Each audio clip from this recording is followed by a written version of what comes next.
1 2 3 4 5 6 7 8 9 তিনটি তিনটি তিনটি। তো এখানে তিনটি হচ্ছে কমন লোডের জন্য, অর্থাৎ আমাকে লোড এটা থেকে কানেকশন করতে হবে। তারপরে কিভাবে করতে হয় আমি সম্পূর্ণ আপনাদেরকে বোঝানোর চেষ্টা করব। তো ভিউয়ার্স, এখানে দুই পাশে দুইটি আমরা জানি যে এই সমস্ত চেঞ্জ ওভার সুইচগুলো ব্যবহার হয় পিটিবি লাইন এবং জেনারেটরের মধ্যবর্তী যে সুইচ, তাকে চেঞ্জ ওভার সুইচ বলা হয়। তো এই সুইচটা হচ্ছে চেঞ্জ ওভার সুইচ এবং এটা দিয়ে রিভার্স ফরওয়ার্ড করা হয়। আমি এখানে দেখাচ্ছি, দেখেন এখানে এফ লেখা রয়েছে, অফ লেখা রয়েছে, আর লেখা রয়েছে, অর্থাৎ রিভার্স এ পাশে ফরওয়ার্ড, এটা অফ। তো এখন এটাকে আমি চেঞ্জ ওভার সুইচের জন্য কানেকশনের জন্য যেভাবে কাজ করতে হয় সেটা আমি আপনাদেরকে বোঝানোর চেষ্টা করব। তো এটা মূলত একটা চেঞ্জ ওভার সুইচ। তো এইগুলো দিয়ে আসলে রিভার্স ফরওয়ার্ড করা হয়। রিভার্স ফরওয়ার্ড আমি পরবর্তীতে করে আপনাদেরকে দেখাবো। তো এখানে আমি আগেই বলেছি যে এখানে মূলত 9টি টার্মিনাল রয়েছে 3 ফেজ লাইনের জন্য, যেমন আর ওয়াই বি, অর্থাৎ আমরা পিডিবি লাইন যদি এটা লাগিয়ে দেই আর ওয়াই বি, এই পাশে জেনারেটর দেই আর ওয়াই বি, এখান থেকে কমনে আমরা লোডে লাগিয়ে দেই, অর্থাৎ লোডের আর ওয়াই বি। তাহলে এখানে আমাদের যে 3 ফেজ লোডটি সেটা আমাদের পিডিবিতেও চলবে, জেনারেটরেও চলবে। কিন্তু কোন সময় চলবে? এখন দেখেন আমার সুইচটি অফ পজিশনে আমি রেখে দিলাম। এখন কোনো টার্মিনালের সাথে কোনো টার্মিনাল কানেক্ট হবে না। তো আমি এটাকে দেখানোর জন্য একটা সিরিজ টেস্ট বোর্ড ব্যবহার করছি, টেস্ট ল্যাম্প। তো এটাকে আমি অন করে দিলাম।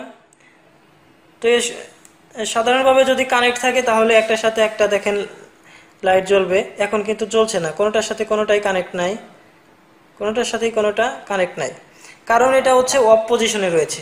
এখানে দেখেন অফ পজিশনে রয়েছে। তো আমরা এখন ফরওয়ার্ডে দিয়ে দেই। এখানে দেখেন আমি ফরওয়ার্ডে দিয়ে দিলাম, অর্থাৎ এটা একটা সাইড। তো আমি বলেছিলাম যে এই পাশে যদি আমরা জেনারেটর কানেকশন করি তাহলে দেখেন এখন এই পাশে যদি আমরা ফরওয়ার্ডে দিই তাহলে যেমন এইটা হচ্ছে কমন, এখান থেকে লোড যাবে। এখন দেখেন যদি আমরা এই পাশে এখন জেনারেটর দিই বা এই পাশে পিডিবি দিই তাহলে পিডিবির সাথে কানেক্ট হয়ে গেল, অর্থাৎ আমার এখানে যে লোডটা সেটা পিডিবি লাইনের সাথে চলবে। দেখেন, তো এখানে যেহেতু লোডের আমরা টার্মিনাল লাগাবো তাহলে তো এইটার সাথে যেহেতু কানেক্ট পেয়ে গেছে, কন্ট্যাক্ট পেয়ে গেছে, এই পাশ থেকে দেখা যাবে এখানে দেখেন এই যে কন্ট্যাক্ট হয়ে গেছে এবং এই পাশেরটা তখন খোলা, এই পাশেরটা দেখেন ডিসকানেক্ট হয়ে গেছে, ডিসকানেক্ট। তো এখন এইটা দিয়ে এই লোডটি চলতে থাকবে। দেখেন তিনটার সাথে তিনটা পেয়ে গেছে, এর মানে কি 3 ফেজ লোড যদি হয় সেটা চলবে, অথবা সিঙ্গেল ফেজও কানেকশন করা যাবে। তো এখন আবার যদি আমরা অফ পজিশনে দিই তাহলে আবার দেখেন বন্ধ হয়ে যাবে। এখন কিন্তু আমাদের এই পাশে দেখেন আমি বলছিলাম যে পিডিবি লাইনের সাথে দেখেন কানেক্ট হয়ে গেছে, এখন কিন্তু ডিসকানেক্ট হয়ে গেছে। কারণ এখন যদি আমাদের আবার যদি আমরা এইদিকে দিয়ে দেই তাহলে দেখেন এখানে পিডিবি লাইনের সাথে বিচ্ছিন্ন ঠিকই হয়ে গেছে, বাট এইখানে দেখেন জেনারেটরের লাইনের সাথে এটা অন হয়ে গেছে, কানেক্ট হয়ে গেছে।